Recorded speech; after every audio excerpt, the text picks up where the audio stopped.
पिछली क्लास में चैप्टर 1 की क्विक समरी भी करी थी। क्विक समरी की वीडियो मैंने डाल दी थी और अपार्ट फ्रॉम दैट हमने जो पूरे चैप्टर पढ़ा था वो भी हमने डाल दिया। पहले सचिन उसी चेयर आगे कर लो, सामने सामने ऐसे ऐसे तो होता है।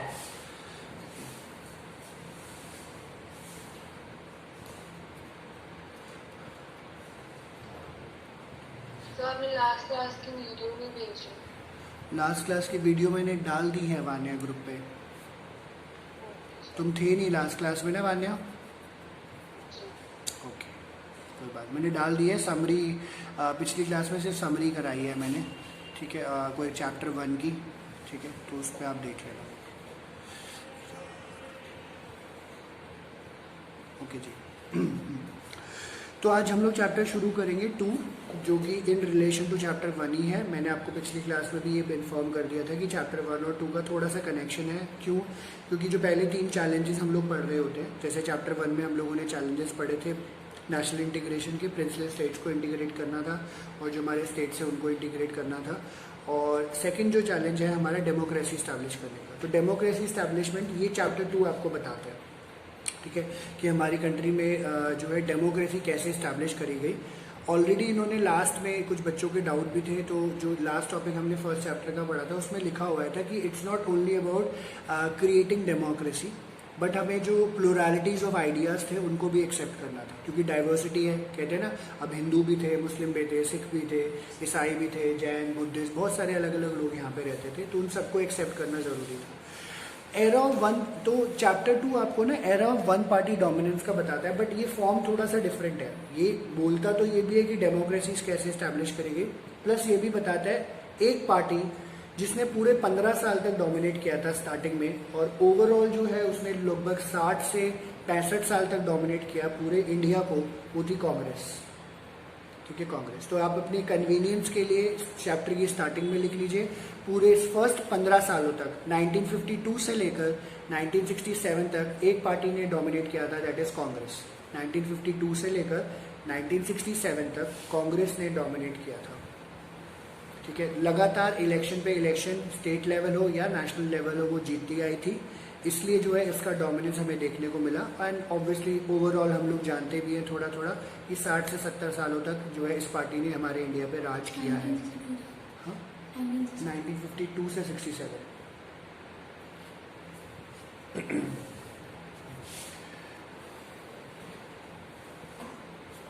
हाँ जी,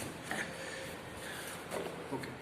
तो इसमें अब क्या होता है कि सबसे पहला जो टॉपिक है चैलेंज ऑफ बिल्डिंग डेमोक्रेसी, इसमें काफ़ी सारी चीज़ें हैं और काफ़ी बड़ा टॉपिक है ये, जो कि आगे तक जा रहा होता है। बट इसमें कुछ बीच के पॉइंट जो है ज़्यादा इंपॉर्टेंट है, उसको हम लोग करेंगे। पहले हम लोग पढ़ रहे हैं कि क्या कहता है, प्लीज़ ध्यान से सुनना। इस चैप्टर का लिंक बनाना बहुत ज़्यादा ज़रूरी है। फर्स्ट वाला चैप्टर काफ़ी ईजी था, चैप्टर 2 थोड़ा सा ट्रिकी है, मतलब ट्रिकी इन द सेंस में ना काफ़ी सारी डेट्स वेट्स हैं, और जो कांग्रेस का स्ट्रगल रहा है वो थोड़ा सा कभी कभी कंफ्यूज कर देता है, कभी कभी, मतलब ज़्यादा नहीं, बट मैं अपनी तरीके से बेस्ट रखने की कोशिश करूँगा ताकि समझ आ जाए ईजिली, ठीक है। एक मिनट को चेक करने दो, मुस्कान आ गई है कि नहीं। Muskan is not here till now.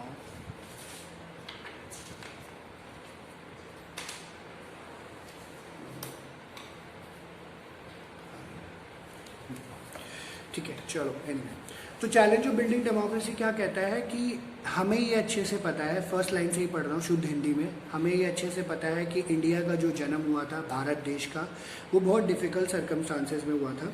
और उस टाइम पे इंडिया के सामने सबसे बड़ा जो चैलेंज हमारे सामने आया नेशन बिल्डिंग का, ठीक है, जो कि स्टार्टिंग में ही शुरू हो गया था, विच वॉज प्रिंसली स्टेट्स को कैसे इंटीग्रेट करे और जो है बाकी सारे स्टेट्स को कैसे इंटीग्रेट करे इंडिया के अंदर। इन सब चैलेंजेस के दौरान, क्योंकि बड़े सीरियस चैलेंजेस थे, हमारी कंट्री के लीडर्स ने ये डिसाइड किया कि हम जो है डेमोक्रेसी को अफोर्ड नहीं कर पाएंगे, ठीक है, शायद हम लोग डेमोक्रेसी को अफोर्ड नहीं कर पाए। बिकॉज डेमोक्रेसी क्या कहता है, डेमोक्रेसी सबको सुनता है, सबके हक की बात करता है, ठीक है। ये भी बोलता है कि चाहे वो जो भी सिंगल बंदा है, इंडिविजुअल है, राइट टू फ्रीडम है, राइट टू स्पीच है, सब चीज़ें यहाँ पे कवर हो जाती है। तो इन्होंने बोला कि ऐसे अगर प्रॉब्लम्स के साथ अगर हम लोग आगे बढ़ेंगे तो शायद हम लोग जो है डेमोक्रेसी इस्टेब्लिश ना कर पाए, या ये चूज़ करना थोड़ा सा टफ है।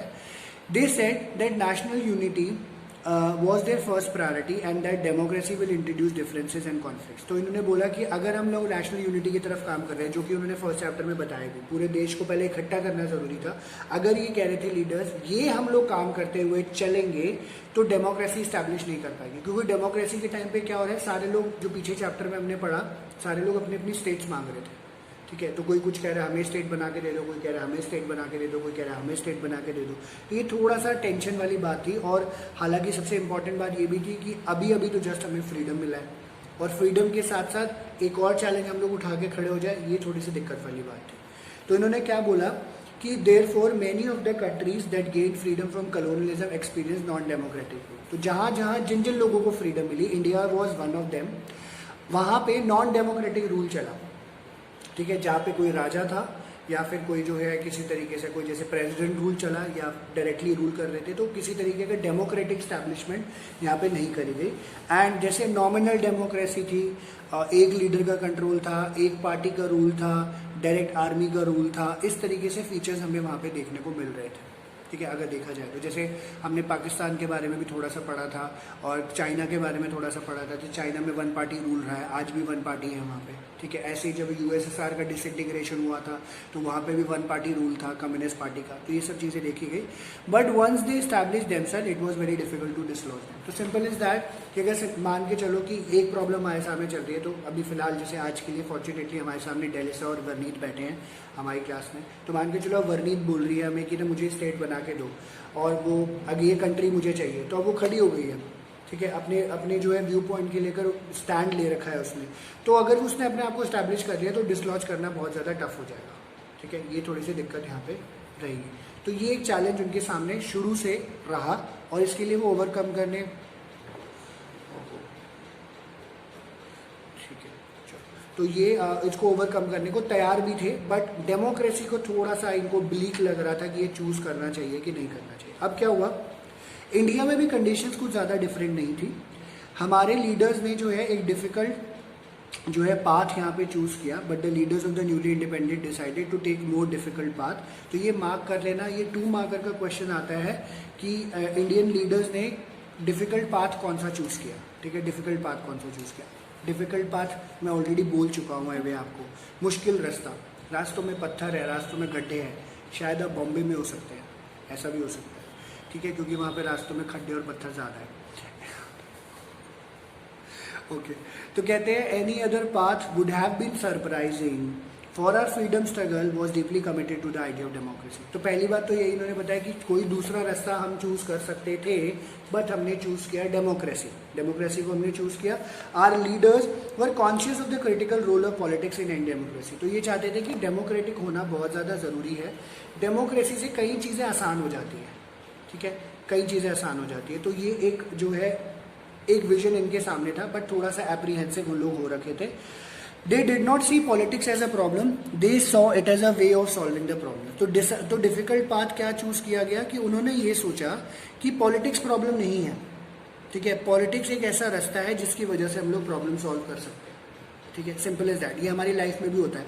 हम वो कहते हैं कई लोग बोलते हैं ना कि शादी मत करो, है ना, शादी का लड्डू खाए जो बचता है और नहीं खाए जो बचता है, तो अल्टीमेटली रास्ता वही है, ठीक है। तो ऐसा देखने को मिलता है। क्यों? क्योंकि देखो हर सोसाइटी को ये देख के चलना पड़ता है कि कैसे अपने आप को गवर्न करेंगे, कैसे रेगुलेट करेंगे। अब जैसे खुद भी सोचो, खुद एक प्रैक्टिकली बात सोचो, वर्नीत सोचो, डेलिसा सोचो, बाकी बच्चे जो ऑनलाइन कनेक्टेड सोचो, मम्मी पापा बोलते रहते ट्यूशन लगा लो बेटे, ट्यूशन क्यों लगानी है, ट्यूशन आ रहा है सब समझ, पर क्यों बोले भाई चलाना भी तो पड़ता है, टेस्ट देते रहोगे बच्चों, टेस्ट रेगुलर टेस्ट चलेंगे, है ना, कम से कम ये रहेगा कि क्लास में जाना है, कुछ करना है। वही सिर्फ गवर्नेंस वाली बात कि अपने आप को रेगुलेट करके चलना है, ठीक है, ये चीज़ उन्होंने बताई। तो ये इन्होंने बोला and there are always different policy alternatives to choose from, there are different groups with different and conflicting aspiration, how do we resolve this differences. अब बात आ जाती है वो डिफरेंसेस की। तो यहाँ पे वर्नीत मुझे कुछ बोल रही है, बान्या कुछ बोल रही है, गुनगुन कुछ बोल रही है, पलक कुछ बोल रही है, डेलिसा कुछ बोल रही है, ठीक है, आराध्या कुछ बोल रहा है, सबके अपने अपने व्यू पॉइंट्स एंड ओपिनियंस हो जाते हैं। यहाँ पे इनकी वजह से होता है कॉन्फ्लिक्ट, ठीक है। और आप खुद सोचो, जब हम आज़ाद हुए थे हम तो पैदा भी नहीं थे, हमारे लीडर्स ने गिनती चुनती के लीडर्स है, सिर्फ गिने हुए कम से कम ज़्यादा से ज़्यादा 40-50 लोग होंगे बस। उन 40-50 लोगों के अलग अलग विजन थे, कॉन्फ्लिक्ट था, हमें ये करना चाहिए, हमें वो करना चाहिए, हमें ये नहीं करना चाहिए, हमें वो ना करना है। और उसके बाद लेटर ऑन जब ये चीज़ें इस्टेब्लिश होना शुरू हुई तो लड़ाई झगड़े भी बढ़ गए, फिर लोग अलग भी होना, स्प्लिट होना शुरू हो गई। तो आगे जैसे आप डीपर पॉलिटिक्स में जाओगे, आगे ऐसे चैप्टर्स पढ़ोगे तो एक सेकंड।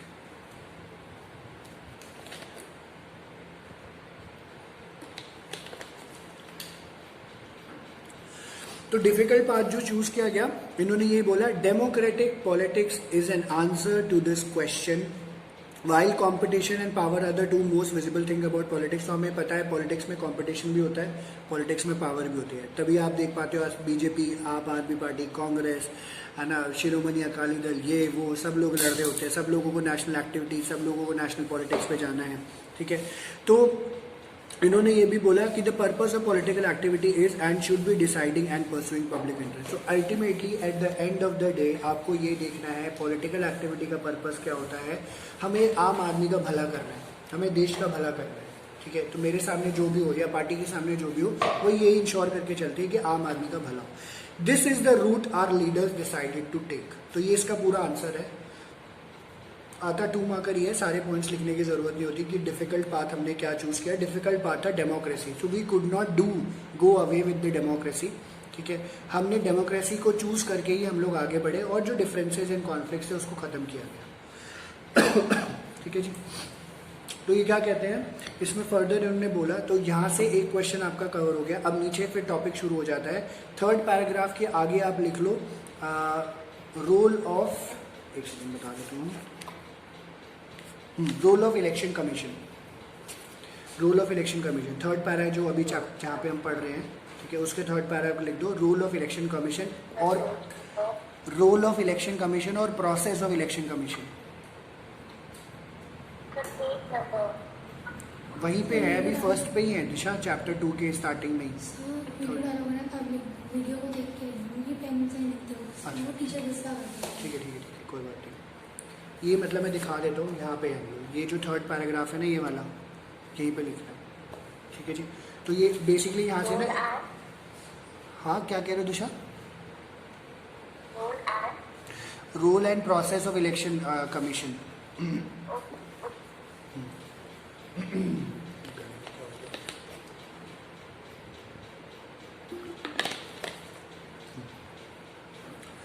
तो ये इन्होंने बात बोली।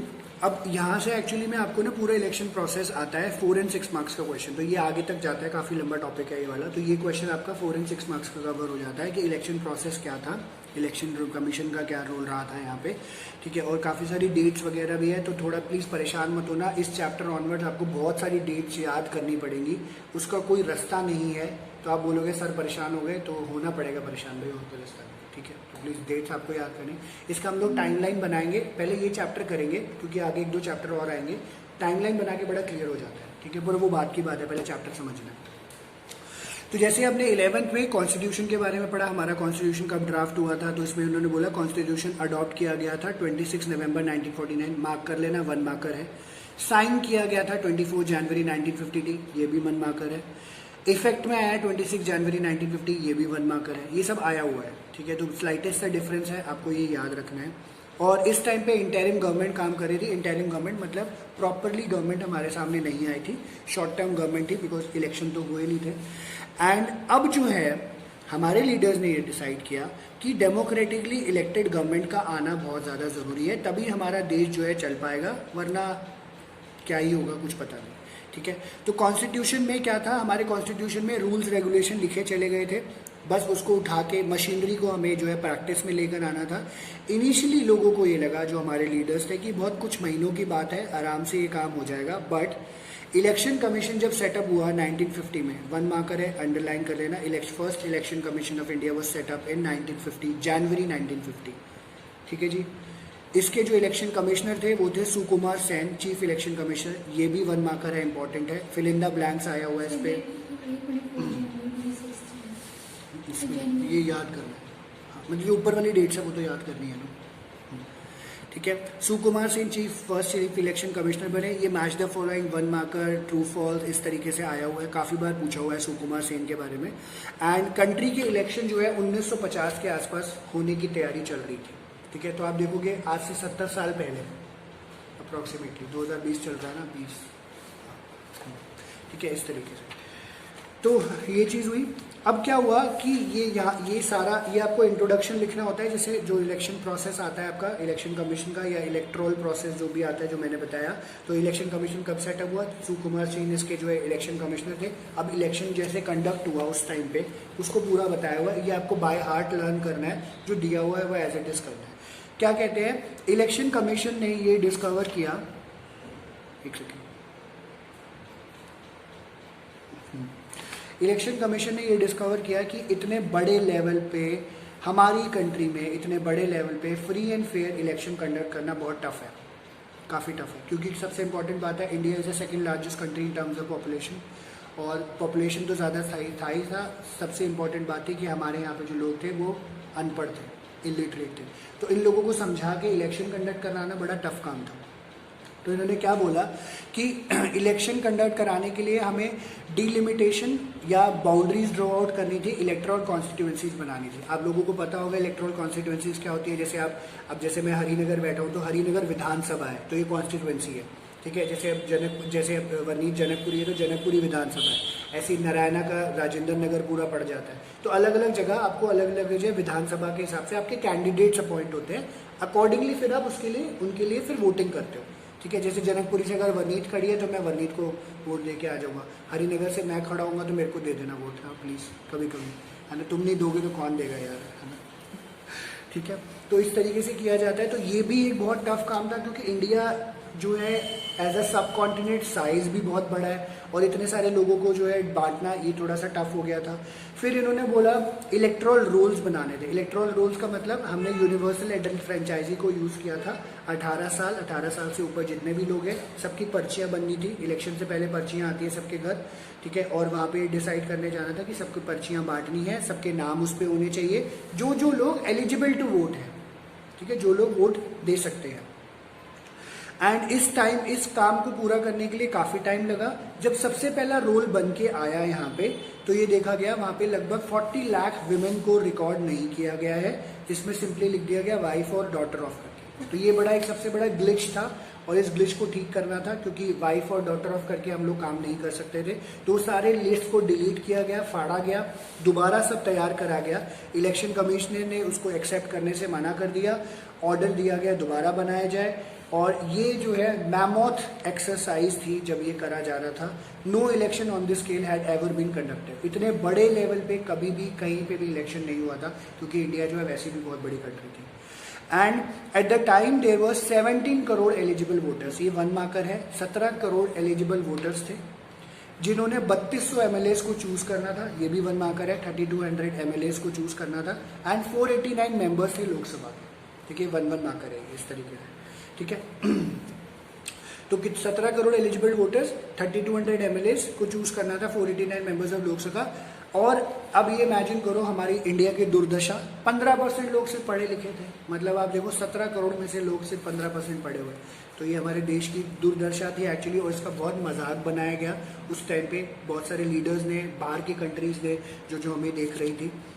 तो इलेक्शन कमीशन ने बोला कि इलेक्शन करने का जो तरीका है स्पेशल होना चाहिए। इलेक्शन कमीशन ने 3 लाख ऑफिसर्स को ट्रेन किया और पोलिंग स्टाफ को ट्रेन किया ताकि इलेक्शंस कंडक्ट कर पाए। इनफैक्ट आप लोग शायद गए हो, या जो लोग अटेंड कर चुके एज वोटेबल, तो आप जाते हो तो लाइनें लगती हैं, अलग अलग रूम्स होते हैं, सबको ट्रेन किया जाता है, बड़ी सीक्रेसी के साथ आपका वोट रिकॉर्ड किया जाता है, ठीक है, ताकि किसी को पता ना चले। तो ये चीज़ें वहाँ पे देखी जाती है। एंड कहते हैं it was not just the size of the country and the electoral date made this election unusual. The first general election was also the first big test of democracy in a poor and illiterate country। तो मतलब इतना शर्म की बात थी, क्योंकि इस तरीके से ही लिखा हुआ है कि पहला general election test of democracy था। पहली बार डेमोक्रेसी को तो डेमोक्रेसी के बारे में किसी को पता नहीं था। और दूसरी बात, हम एक ऐसी कंट्री में डेमोक्रेसी टेस्ट कर रहे थे जहाँ पे आधे से ज़्यादा लोग जो है अनपढ़ थे, पढ़े लिखे नहीं थे। ये एक सबसे बड़ी प्रॉब्लम थी। कहते हैं उस टाइम तक डेमोक्रेसी सिर्फ प्रॉस्परस कंट्रीज में थी, यूरोप में थी, नॉर्थ अमेरिका में थी, जहाँ पे एक एक बंदा लिटरेट होता था, सब लोग पढ़े लिखे होते थे।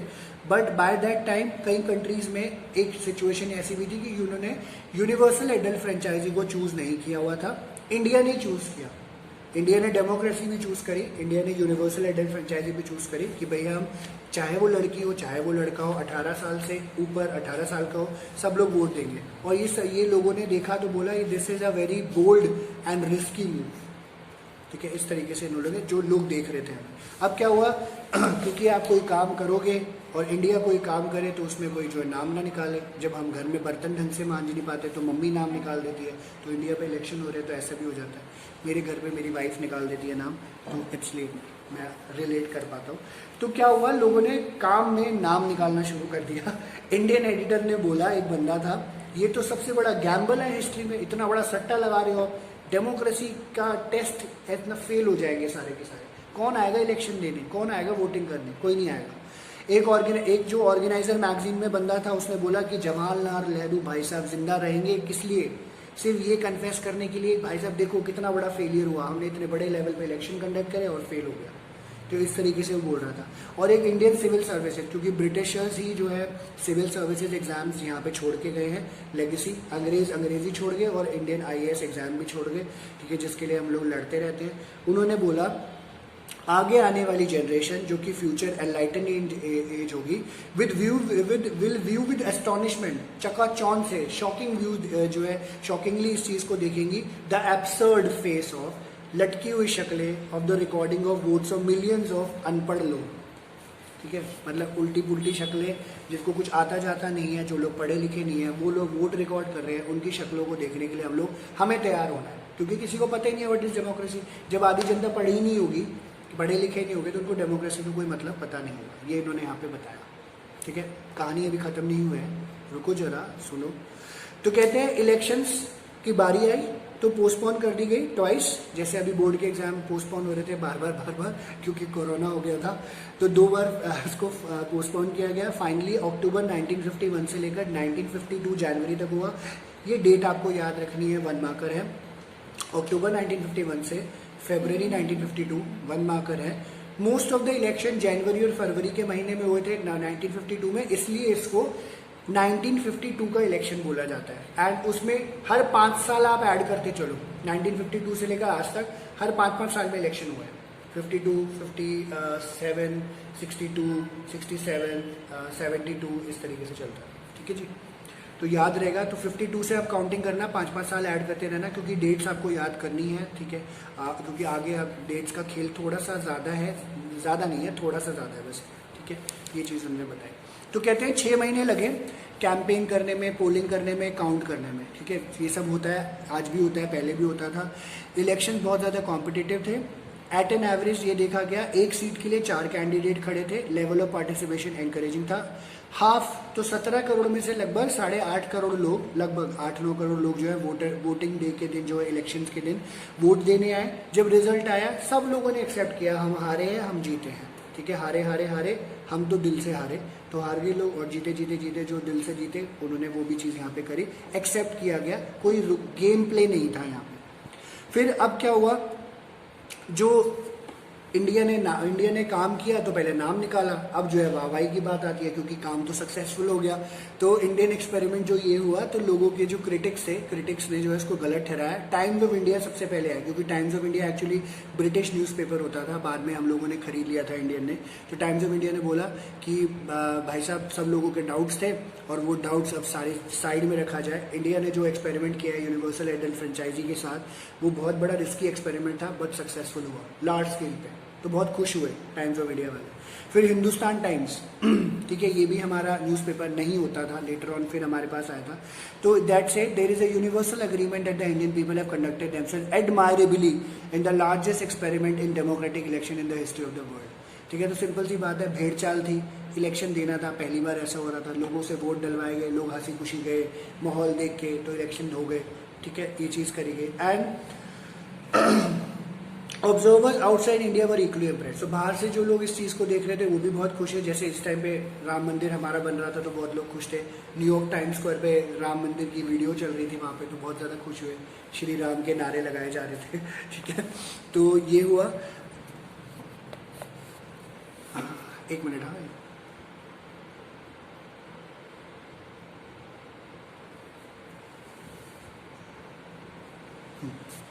ठीक है, ये हुआ। और ऑब्जर्वर्स ने बोला कि इंडिया का जो जनरल इलेक्शन 1952 कर रहा है वो एक लैंडमार्क साबित हुआ है हिस्ट्री में, all over the history of democracy all over the world. और हम लोग ये नहीं बोल सकते हैं अब, it was no longer possible to argue that democratic election could not be held in conditions of poverty और लैक ऑफ एजुकेशन।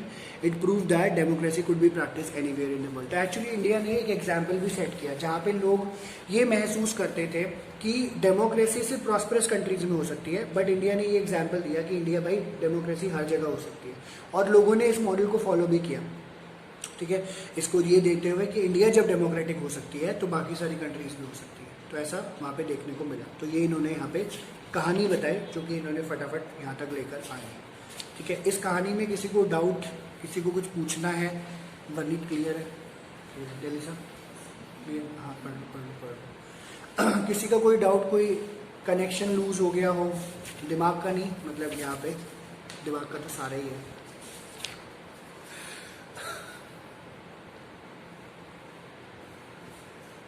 किसी को कुछ पूछना हो एक बार गो थ्रू कर लो, क्योंकि ये समझ आएगा तो फिर आगे समझ आएगा।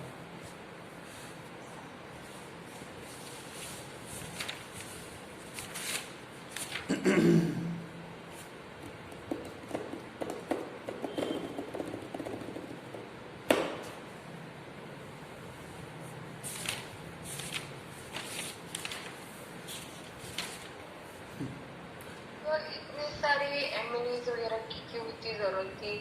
कितने सारे कितने सारे ऑफिसर्स एंड पोलिंग स्टाफ उसने कंडक्ट करने के लिए उसे ट्रेन किया, तो मतलब इसमें सब इतना ज़्यादा क्यों? वान्य इस टाइम पे भी होता है, पोलिंग ऑफिसर्स होते हैं। उस टाइम पे एक्चुअली पहली बार था, तो ऑब्वियसली इतना हिस्ट्री के बारे में उस टाइम की मुझे भी नहीं पता, क्योंकि जो पढ़ रहे हैं मैं तो मानता हूँ यही कंप्लीट हिस्ट्री है। तो आप ये देखो 17 करोड़ एलिजिबल वोटर्स हैं, तो कहने का मतलब ये पोलिंग ऑफिसर्स का काम क्या होता है, हर जगह जगह जाके आपको न्यूट्रल होकर सारी चीज़ें बतानी पड़ती है। आप ये पार्टीज खड़ी हुई हैं, पहले ऐसा होता था, क्योंकि मुझे पता है ये घर आते थे, आपको पर्चे देते थे, समझाते थे कैसे वोटिंग करनी है, क्या करना है, ये कैंडिडेट्स आपके डिस्ट्रिक्ट से खड़े हैं तो आप इनको वोट कर सकते हो, न्यूट्रल होकर बताना होता था। ये इलेक्शन कमीशन कराती थी। अगर हम लोग इसके अकॉर्डिंगली चलते हैं तो पर्पस ये है कि वहाँ पे समझाना ज़रूरी था, तो शायद इसलिए इन लोगों ने इतने सारे ऑफिसर्स को ट्रेन किया, जो कि ड्यूटी करने के लिए भी होता है। बिकॉज आप इलेक्शन डे वाले डे जहाँ पे जो है वोट डालने जाते हो, वहाँ पे भी पोलिंग बूथ ऑफिसर्स वगैरह और काफ़ी सारे लोग होते हैं जो आपकी मदद करते हैं, ठीक है, आगे बढ़ने में, इस तरीके से कि कहाँ जाना है, कौन से रूम में जाना है, क्या करना है, कैसे करना है, इस तरीके से। ठीक है वानिया, कोई डाउट इसके अलावा फर्दर? नहीं सर। ओके या तो आगे बढ़ते हैं। आप पेज नंबर 29 पे आओ तो आपको ये ब्लू बॉक्स मिलेगा, चेंजेस मेथड ऑफ वोटिंग, ठीक है, इस तरीके का। तो ये 4 मार्कर का क्वेश्चन है आपका, ऑल्दो ये बाद में कराना चाहिए बट मैं पहले करा देता हूँ। इसमें सिर्फ यही बताया हुआ है कि ना 1952 से लेकर 2020 आ चुका है, ठीक है, यहाँ तक जो है किस तरीके से, वैसे इन्होंने 2004 तक का लिखा हुआ है जो इलेक्शन के मेथड में बदलाव आया, तो इन्होंने बड़ा क्लियरली लिखा है। 4 मार्कर का क्वेश्चन है, काफ़ी बार ये क्वेश्चन बोर्ड्स में कवर हो रखा है, कैसे हमारे जो है चेंजेस मेथड जो वोटिंग हुए हैं। तो कहते हैं आज के टाइम पे तो हम लोग इलेक्ट्रॉनिक वोटिंग यूज़ कर रहे होते हैं रिकॉर्ड करने के लिए। तो जैसे क्या है, गए हो, शायद आप लोगों ने देखा हो, मशीन होती है, आप बटन प्रेस करोगे 1 सेकेंड तक, तो उसमें थोड़ी देर तक तो बीप बजता है। बीप बजने का मतलब ये है आपका वोट रिकॉर्ड हो गया। अब उसके लिए उन्होंने आज अब जो हुआ है लेटेस्ट इलेक्शन हुए, VVPAT भी यूज़ किया है। VVPAT क्या है, बटन दबाते हो, बीप आता है, बीप आते के साथ आपका वोट रिकॉर्ड होता है, और यहाँ पे साइड में एक स्कैनिंग मशीन होती है जिसमें से एक पर्ची आती है इंटरनली, जिसमें ये पता चलता है कि आपने सही बंदे को वोट दिया है कि नहीं दिया। ठीक है, ये नया मेथड अभी शुरू हुआ है। तो जैसे आपने मान के चलो कांग्रेस को वोट दिया, तो कांग्रेस का बीप दबाया, अब कांग्रेस के साथ वहाँ पे स्कैनिंग मशीन पे वो लिखा हुआ आ जाएगा कि आपने इस कैंडिडेट को वोट दिया है, वो पर्ची ऑटोमेटिकली बॉक्स में डल जाती है। इस तरीके से किया जाता है। तो ये VVPAT सिस्टम है, ये नया मेथड है। तो इलेक्ट्रॉनिक मेथड इसी तरीके से होता है। अब ये शुरू हो, पर इस तरीके का मेथड ये पहले नहीं होता था, क्योंकि पुराने पहले नहीं होता था, ये नया मेथड है। कहते हैं पहले जनरल इलेक्शन में यानी 1952 में कैसे डिसाइड किया गया, it was decided to place inside each polling booth a box for each candidate with the election symbol of the candidate. तो इन्होंने क्या किया है, जैसे फॉर एग्जाम्पल 5 कैंडिडेट है आपके एरिया के, तो 5 कैंडिडेट के लिए 5 बॉक्स लगा दिए। 5 बॉक्स पे उस कैंडिडेट का सिंबल था, ठीक है, तो जो सिंबल उसके ऊपर लगा दिया दूर दूर रख दिया। अब क्या करते हैं, हर एक वोटर को दिया ब्लैंक पेपर, ठीक है, एक ब्लैंक बैलेट पेपर दिया जो कि उसको बॉक्स में डाल के आना होता था। तो उन्होंने पेपर फोल्ड किया, बॉक्स में डाल दिया कि जैसे मेरे को वर्नीत को वोट करना है तो वर्नीत वाले बॉक्स में डाल दिया, डेलिसा को देना डेलिसा वाले, मान्य को देना मान्य वाले, सो ऑन, जो भी जिस तरीके से होता है, ठीक है, इस तरीके से। फिर about 20 lakh steel boxes were use for this purpose. Imagine करो 20 लाख बॉक्सेस को यूज किया गया। एक प्रिसाइडिंग ऑफिसर थे पंजाब के जो कि पोलिंग ऑफिसर ही थे, उन्होंने बोला कि मैंने जो है अपनी बेटियों और जो है अपनी वाइफ के साथ मिलकर ये बॉक्सेस तैयार करे। तो कहते हैं each box had to have its candidate symbol, अंदर भी होना चाहिए बाहर भी होना चाहिए, और उस पर नाम लिखा होना चाहिए उर्दू में, हिंदी में, पंजाबी में, ठीक है, क्योंकि ऑब्वियसली पूरे ऑल ओवर ये चलता ही है, यही प्रोसीजर है। साउथ इंडिया जाओगे तो वहाँ पे साउथ इंडियन नाम भी आ जाता है इस तरीके से। And polling station and polling booth जो भी नंबर होता है वो लिखा होना चाहिए। Paper sealed with the numerical description of the candidate, signed by the presiding officer, had to be inserted in the token frame and its window closed by door, which had to be fixed in its place at the other end by means of wire. तो उस पर जैसे sign करके polling booth का पर्चा लगा होता है कि भैया ये अप्रूव्ड है, सारी सेफ्टी प्रिकॉशन मेजर ले लिए गए हैं। And all this had to be done on the previous day to one fixed for polling. To fix symbols and label the box, it had first to be rubbed with sandpaper or a piece of brick. तो कहते हैं उसको fix करने के लिए, क्योंकि box अच्छा लगे तो रेक मार्क आता है ना जो स्टील को साफ करता है, इस तरीके से लोहा स्मूथ कर देता है ना, काफ़ी चीज़ें करता है, पेपर के लिए अलग आता है, तो उसको स्मूथ करके अच्छा सा बनाया गया। And I found it that it took about 5 hours for 6 person, including my 2 daughters, to complete this work. All this was done at my house. तो उसने अपने घर पे किया, इस तरीके से एक डिस्क्रिप्शन दिया हुआ है। So at first, 2 election, this method was changed. Now the ballot paper carried the names and symbols of the candidates, and the voter was required to put a stamp on the name of the candidate they wanted to vote for. तो later on change किया गया।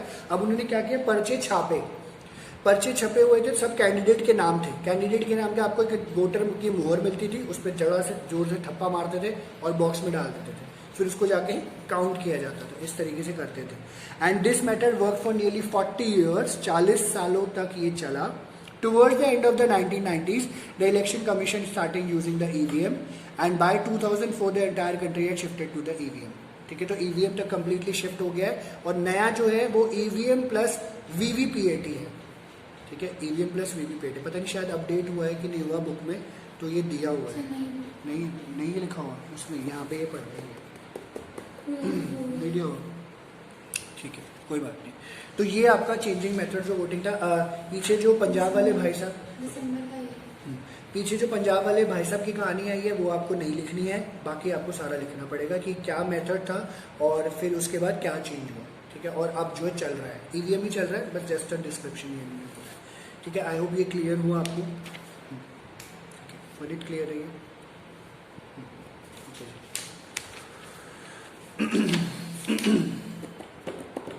Okay, so last topic करेंगे अब, हमारे पास है अभी 10 minute. ठीक है, तो ये है पेज नंबर 30 पे आप लोग आ जाइए। सिर्फ ये करेंगे, छोटा सा ये, ज़्यादा इसमें कुछ करने वाला नहीं है। Congress dominance in the first 3 general election. ये कांग्रेस के डोमिनेंस के बारे में बता रहा है कि पहले 3 जनरल इलेक्शन में कांग्रेस ने कैसे डोमिनेट किया। ये 4 और 6 मार्कर का क्वेश्चन है।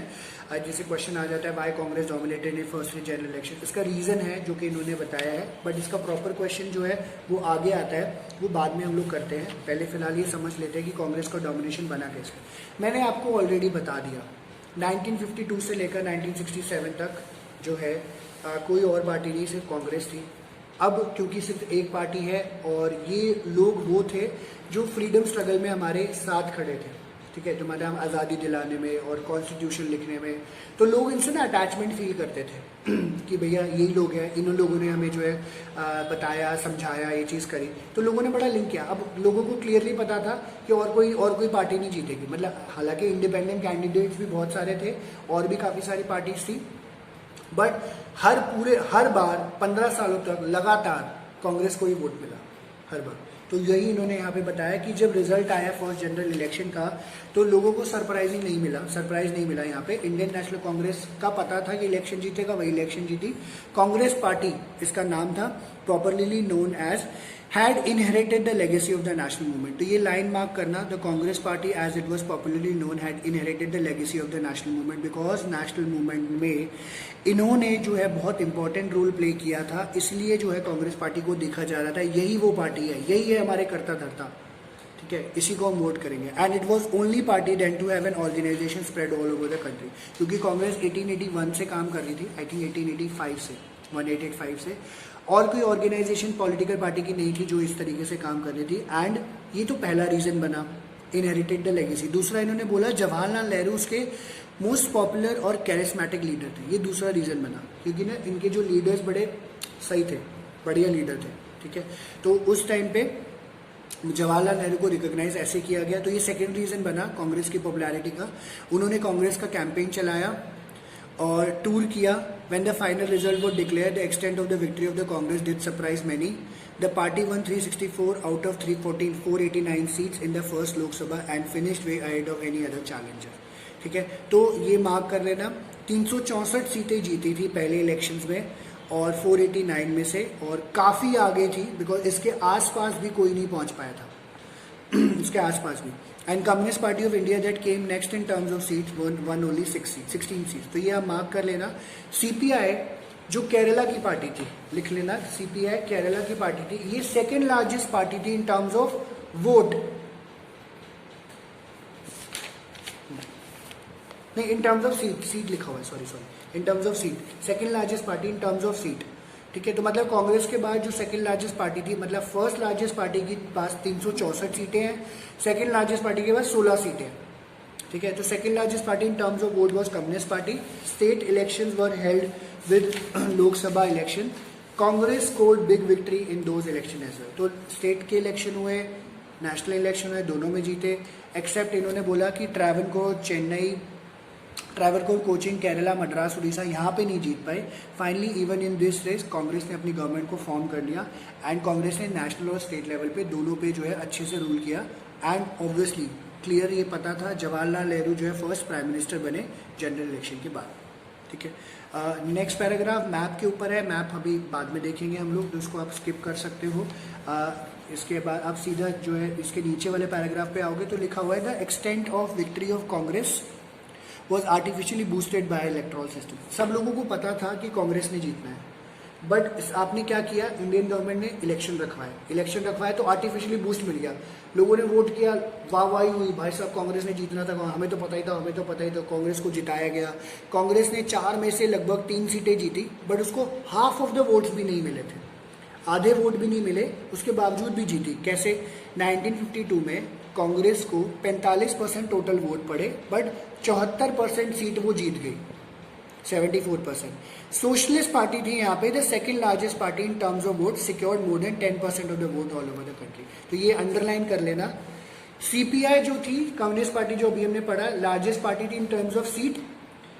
सोशलिस्ट पार्टी लार्जेस्ट पार्टी थी in terms of vote, second largest in terms of vote और सीट का फर्क है, ठीक है। अब जैसे इन्होंने ऊपर बताया, जब 45% वोट मिले तो 74% सीट कैसे जीत गए, क्योंकि जैसे हमारी कई कॉन्स्टिट्यूएंसी थी, जैसे यूपी का एग्जांपल दो, यूपी में काफ़ी सारी सीटें आज भी, ठीक है। तो largest constituency in R India is UP, वहाँ पे काफ़ी सारी सीटें हैं, तो जैसे वहाँ पे वोट पड़े होंगे तो सीटें उनको ज़्यादा मिल गई। हाँ 74 घंटाघर से 73 नंबर की बस जाती है नारायणा, वान्या के घर के बाहर उतारेगी, ठीक है, और उसके आगे एक ऐड कर दो, 74 हो जाता है। ओके, तो सोशलिस्ट पार्टी थी second largest party in terms of vote and but it could not even win 3% of the seat. ऐसा क्यों हुआ? इसके लिए आपको 11th की बुक खोल के देखनी पड़ेगी। First pass the post method, FPDP system use किया गया था। अगर 11th बच्चों ने ध्यान से पढ़ी है तो याद रहेगा, ठीक है। तो FPDP सिस्टम यूज किया गया था। तो इस सिस्टम में इलेक्शन में, हाँ, अब इस सिस्टम में होता क्या है, तो इनको बता था अच्छे से इन बुक वालों को कि 11th की बुक बेच दी होगी सब लोगों ने OLX पे, इन्होंने लिखा है इसका मतलब, इसीलिए। तो ध्यान से सुनिए इस बात को कि that has been adopted in our country, the party that gets more vote than others tend to get much more than its proportional shares, ठीक है, क्योंकि वोट ही ज्यादा पड़ गए थे इस तरीके से। That is exactly work in the favour of Congress. If we add up the votes of all non Congress candidate, it was more than the votes of non Congress. मतलब एक्चुअली क्या हुआ, कहते हैं अगर नॉन कांग्रेस के वोट्स को ऐड करते हैं तो कांग्रेस हार जाती, बट वो सारे लोग अलग थे। अब कांग्रेस को जो है इस तरीके से वोट्स मिले तो वो लोग जीत गए। And but the non Congress votes were divided between rival parties and candidates, so the Congress was still way ahead of the opposition and managed to win. ये चलता रहा और कांग्रेस पार्टी हमारी जो है जीत के, निखर के, चमकती हुई बाहर आई हाथ के निशान को लेकर। ठीक है जी। तो ये आपका कांग्रेस का डोमिनेंस था फर्स्ट 3 जनरल इलेक्शन में 1952 का। मैंने आपको 2 पॉइंट्स वहाँ पे मार्क कराए हैं, इलेबोरेटेड आगे है। सबसे पहली बात, inherited the legacy of national movement, ये आपको याद रखना है। सेकंड बात, इसके कैरिस्मेटिक लीडर थे जवाहरलाल नेहरू, ठीक है, ये आपको याद है, ठीक है जी। तो ये इंपॉर्टेंट है बिकॉज ये 2-2 मार्कर में भी आ जाता है। और पेज नंबर 31 पे मैप है, बट ये हमें आज नहीं कर रहे, आज हम फिलहाल इतना ही करेंगे। इसमें से किसी को कुछ पूछना है, कुछ नहीं समझ आया तो पूछ लो, कोई डेट्स, कोई कनेक्शन। गणित क्लियर है, ये गलिसा क्लियर है? सर जो आपने अभी समझाया ना एक्टिविटी वाला वो फिर से समझाया। बता देता हूँ। किसी ने कुछ पूछना है तो पूछ लीजिए। एफपीटीपी सिस्टम के बारे में कोई पूछना है तो मैं बता देता हूँ। Anyone anyone anyone, no one no one. चलो ठीक है, कोई नहीं। डेलिसा ने मुझे, क्योंकि मेरे सामने बैठी है डेलिसा, तो एफपीटीपी बता दूँ?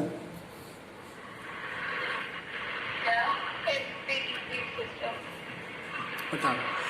तो डेलिसा ने भी मुझसे यहाँ पे मुझे और कीर्ति जी की भी रिक्वेस्ट आई है, और कीर्ति जी की रिक्वेस्ट के ऊपर आमीन सिहानी जी बता रहे हैं एफपीटीपी सिस्टम क्या होता है।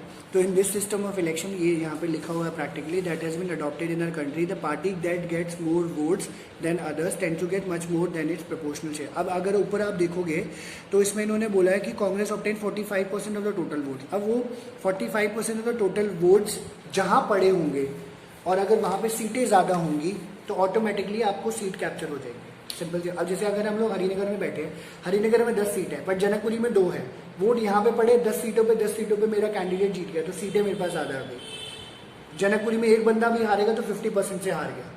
इमेजिन, ये होता है एफपीटीपी, ठीक है। अगर एक बंदा भी हार गया तो 50% से हार गया, इस तरीके से। तो ये इन्होंने बताया, that is exactly what happened in the favour of Congress. अगर हम सबके कहते हैं, अगर नॉन कांग्रेस के वोट्स को अगर ऐड करते तो कांग्रेस हार गई होती, बट एक्चुअली में क्या हुआ, क्योंकि कैंडिडेट्स बहुत ज़्यादा होंगे, सीटें बहुत ज़्यादा होंगी, तो जहाँ जहाँ वोट पड़े इन फेवर ऑफ कांग्रेस पड़े, वोट कम पड़े, प्रोपोर्शनल शेयर बहुत ज़्यादा बढ़ गया इन टर्म्स ऑफ सीट, इसलिए ये जीत गए। यही एफपीटीपी सिस्टम बोलता है, ठीक है, ये इन्होंने बताया। तो कांग्रेस तब भी बहुत ज़्यादा आगे थी। अब क्लियर है डेली? कीर्ति, क्लियर हुआ ये बात? ठीक है। स्टिल अगर लगता है एफपीटीपी सिस्टम है, यूट्यूब वीडियोस बहुत सारी है, और आप 11th की बुक भी देख सकते हो, वहाँ पे भी लिखा हुआ है, यही लिखा हुआ है, बस इन्होंने कांग्रेस के पॉइंट ऑफ व्यू से लिखा है यहाँ पे, ठीक है जी। सो आज हम फिलहाल इतना ही कर रहे हैं। Thank you very much for your patience and time. थोड़ी सी बोरियत ज़रूर होगी, but need not to worry, हमें करना ही ऐसे पड़ेगा, ठीक है। Thank you, take care, bye bye.